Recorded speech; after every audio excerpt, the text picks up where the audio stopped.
All right, so today I wanted to talk about collaborative narrative role-playing and why it's my preferred system of role-playing, or why it's my preferred way to run a game.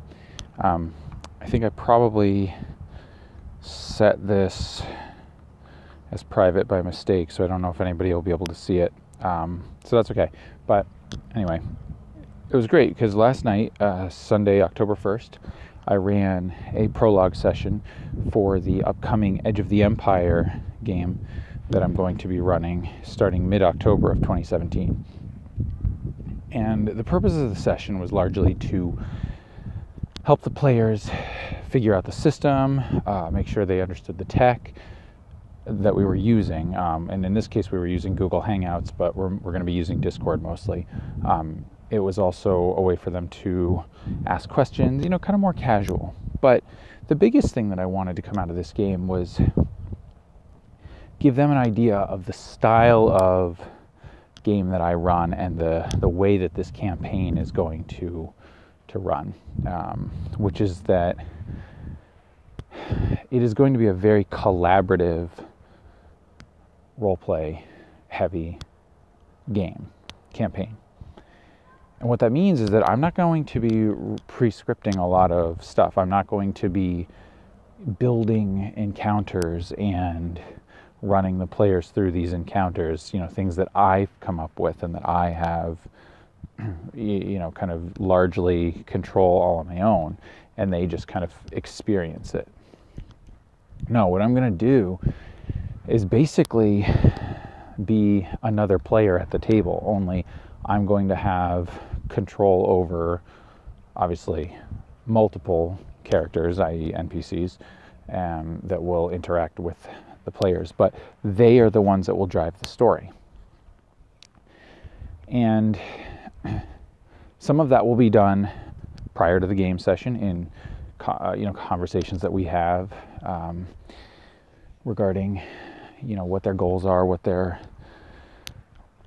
desires are, what complications they see arising, and also particularly in the Star Wars role-playing game, they have obligation, which is a mechanic that is used to help fuel the narrative in the system. It's essentially a major complicating factor in the character's life.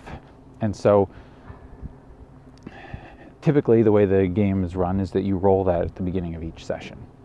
Now, the way I'm going to do it probably is roll it prior to the session, or roll it at the end of the prior session, so that we know what's going to be the main focus the next time. But in this case, what I did was I rolled on the obligation table, and I'm not going to explain how all those mechanics work. You can look it up.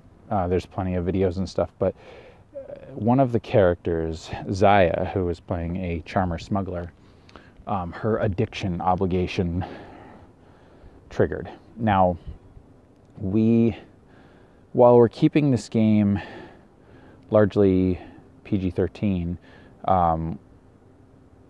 we did agree that it would be okay for her to have basically a sex addiction. That she is a charmer, she is a Zeltron, which has pheromones and is extremely attractive, very hedonistic, and so the player thought that would be a fun way to play the character, and so her obligation triggered.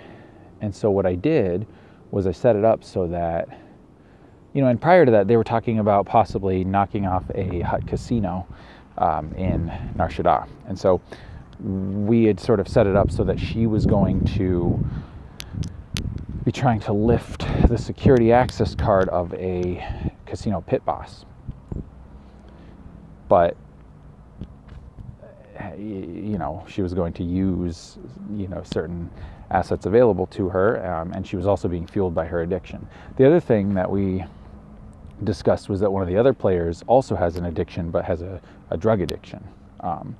And so those two mechanics allowed me to put them into a scenario and then just see how things go. So because the player that was playing the character Zaya was not able to start at the beginning of the session.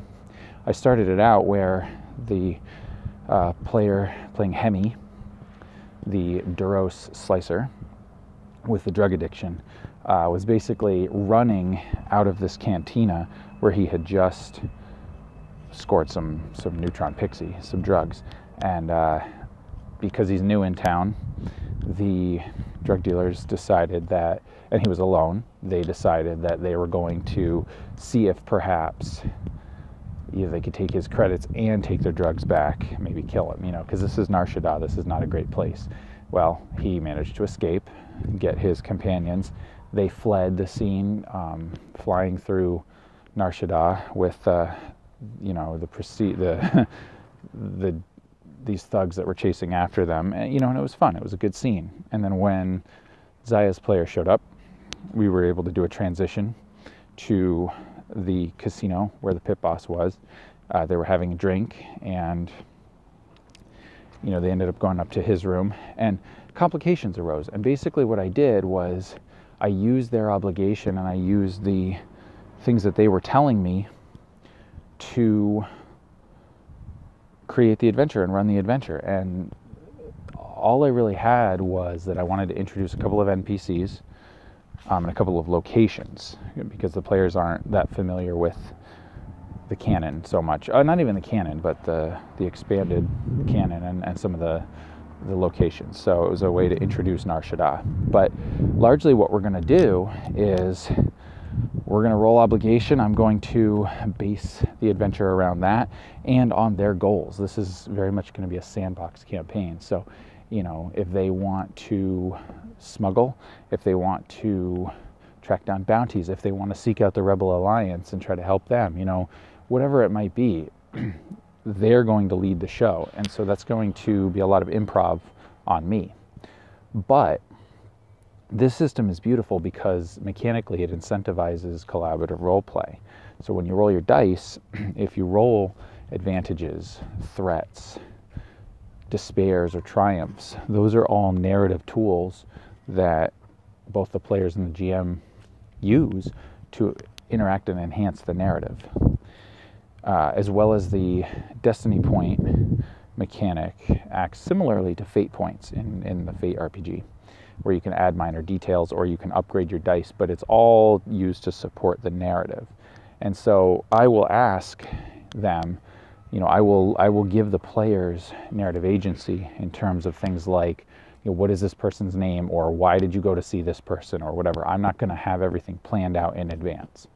So I'm looking forward to it. Unfortunately, I messed up the recording of that session, so it's not on the channel, but we will have an officially recorded first start on October 15th on the channel, so keep an eye out for that.